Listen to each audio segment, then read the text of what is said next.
John Lennon once wrote, "Life is what happens while you are busy making other plans." His life story proves that he was right, and today the lives of many of us also prove that he was right. In fact, it seems as though nature has made it a point to disrupt the plans of all of humanity. COVID-19 has shut down our economy, our culture, education, and entertainment. It has nearly collapsed the healthcare system, intensified political and racial tensions, increased aggression and violence, disrupted food production and supply chains, and shattered families. Eventually it eased slightly, but then it came back with a vengeance whenever we tried to return to the familiar normalcy we once knew. What began as another strain of highly infectious flu morphed into a menace that threatens not only the elderly and vulnerable, but everyone at every age, and it is simply too contagious to restrain and too dangerous to ignore. We are beginning to realize that any return to normalcy will pale in comparison to the fast-paced life we knew prior to the pandemic. Is nature punishing us by denying us life's pleasures? It only seems that way. When parents scold their children for failing to do their homework, they don't want to punish the child, but to help. Homework is hard and undesirable work that most children hate and will not do it without parental pressure.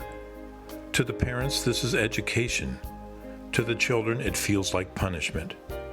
But if children could see the benefits they will reap by their efforts, they would be more willing to do their homework. This is what nature has been doing to us. It has been urging us to study and learn.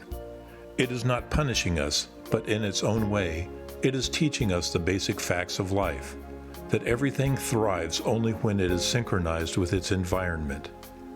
This applies to every level of reality, from the entire material world to the non-material levels of thoughts, feelings, and spirit.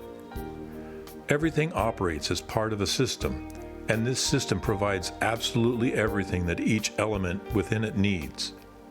On the animate level, this pertains to food, shelter, and reproduction. On the human level, this includes education, entertainment, and culture. If we look closely, we will realize that these human-level needs are exactly what COVID has been disrupting for the past year, because this is exactly where we have been out of sync.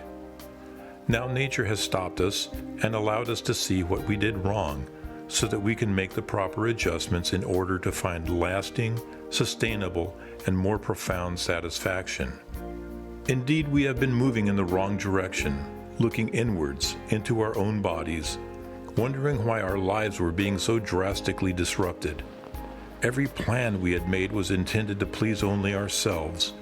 We ignored the system and planned our lives as though the system didn't exist, or that it existed only to serve us.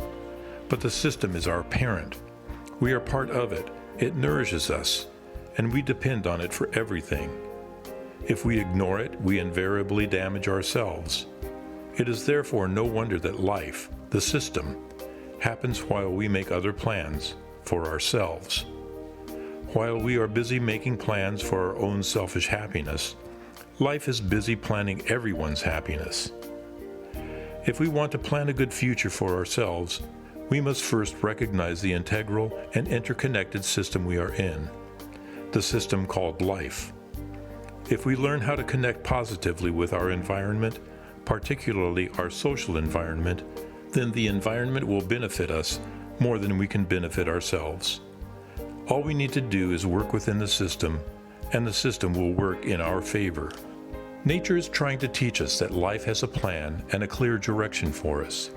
If we plan along with life, then life will not be what happens while we make other plans, but life will be our greatest source of fulfillment and happiness.